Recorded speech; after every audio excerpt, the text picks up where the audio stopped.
दूसरे स्टेज को हम बोलते हैं मेंस, थर्ड को हम बोलते हैं इंटरव्यू स्टेज या पर्सनैलिटी टेस्ट। याद रखो, preliminary stage, main stage, interview stage. जैसे आप 10th का एग्जाम देते हैं तो 10th का वो पास, 12th का एग्जाम दिया किसी ने, 12th हो गया उसका पास। किसी ने नीट का एग्जाम दिया, it's one stage exam, you got score of 580, you got selected GMC Anantnag, सब पे हाई वाटिंग है। लेकिन इन एग्जाम में वैसा नहीं होता आईएएस में, त्रेयो स्टेजों में इसमें बचने। तो जो प्रीलिमिनरी स्टेज है आईएएस का, IAS exam means all India level, इसमें सारे हिंदुस्तान के बच्चे पार्टिसिपेट करते हैं। जेकेएस जो है मेरे डियर्स, इसमें जम्मू कश्मीर के बच्चे पार्टिसिपेट करते हैं। तो ये पहला डिफरेंस है। I hope you got the difference. The first difference between IAS and KS is here Jammu Kashmir students participate in this exam. Other state students are not eligible. Here all India students are eligible. तो बड़ा exam कौन है आप? IAS। ज्यादा competition किस में होगा? IAS में ज्यादा कंपटीशन होगा। So मेरे dears, in every year IAS posts come. हर साल IAS के पोस्ट आते हैं। पता नहीं IAS रिजल्ट किसी और ना गए, चौबीस का साल की लड़की इनकम IAS क्वालिफाई। आप देखो कितना छोटा लड़का है, इसने IAS क्वालिफाई किया है, इवन डीसी, इवन एसपी। तो कोई भी स्टूडेंट मेरे डियर्स जिसने ग्रेजुएशन किया हो, ये ग्रेजुएशन ऐसा curve, that's the eligibility for these exams, graduation in any field. अभी तक आपको पता नहीं था आईएएस एग्जाम कौन देता है, 12th पास क्या जानती है, वो जब आप टीचर के पास जाएंगे आपके डाउट्स क्लियर हो जाते हैं। जब टीचर आए इधर लोग होते हैं 8.5 इस वजह से पाई उसने ये जैसे क्लास में।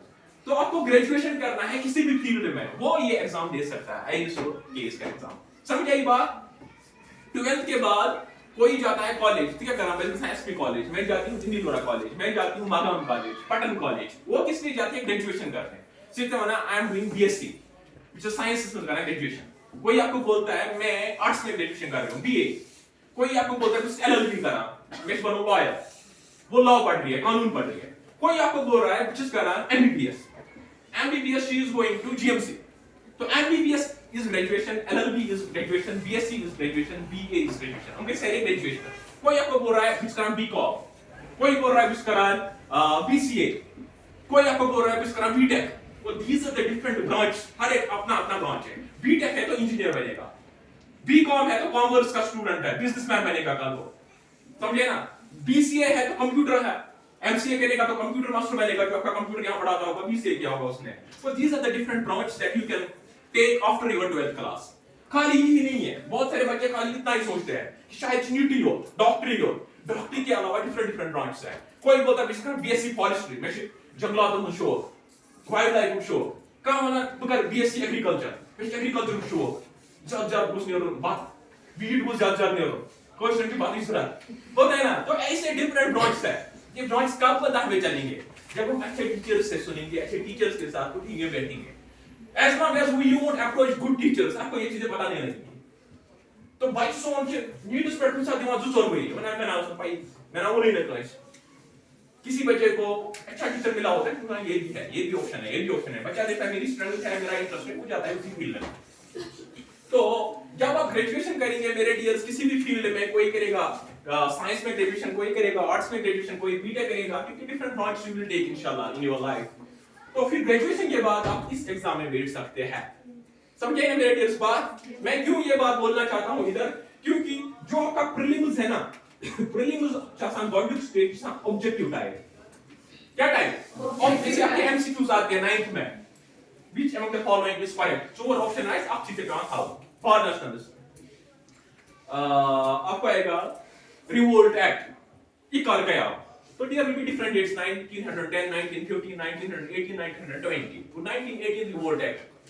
फॉर्मेशन है हिस्ट्री, वो ऐसे ही दांडी मार्च का हो, क्वाइट इंडिया मूवमेंट कब हुआ, 1942 इज द करेक्ट ऑप्शन, आप टिक करोगे। तो वैसा ऑब्जेक्टिव टाइप आता है प्रीलिमिनरी स्टेज। जो मेंस होता है मेरे डियर, ये होता है सब्जेक्टिव। ये ऑब्जेक्टिव टिक टिक करें, यहां पे आपको लिखना है। जैसे आज ही आपको बोल रहे हैं आपको ऐसे लिखना है, तो आपको बोला जाता है wonders of science, positives and negatives of social media, women empowerment, women's emancipation, या different things पे ऐसे आपको लिखना है। वो आता है मेंस एग्जामिनेशन में। वो ऐसे मेरे डियर्स बाकी बड़े-बड़े क्वेश्चन आप लिखते हैं 10 मार्क्स के, 15 मार्क्स के, वो you need to work on your writing skill।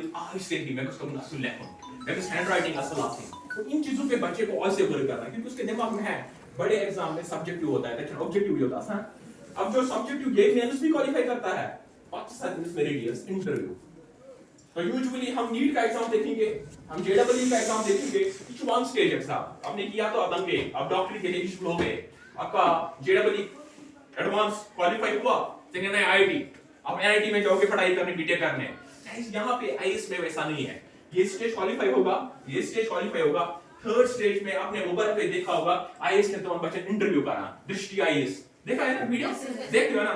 तो 5-8 बड़े-बड़े पैनलिस्ट्स होते हैं, बच्चे हम लोग कहेंगे ये तुमने सुना मान सब्सक्राइब करके काम इंग्लिश वर्ड या उर्दू वर्ड, वो बोलती है मैंने ये किया है सर, मेरे सब्जेक्ट्स ये थे, मेरा ऑप्शनल ये था, 500 क्वेश्चन, वंस पाकिस्तान इंडिया से वॉर चलाना, आपकी क्या राय है? अगर से जैसे डीसी से कम स्टेप्स कम नाइस स्कीम है गवर्नमेंट, वो क्यों वो क्वेश्चंस पूछते हैं उससे? क्या है तुम क्वेश्चन कराता हूं मुझे मैं? वो क्यों इंटरव्यू क्यों होता है? Why is there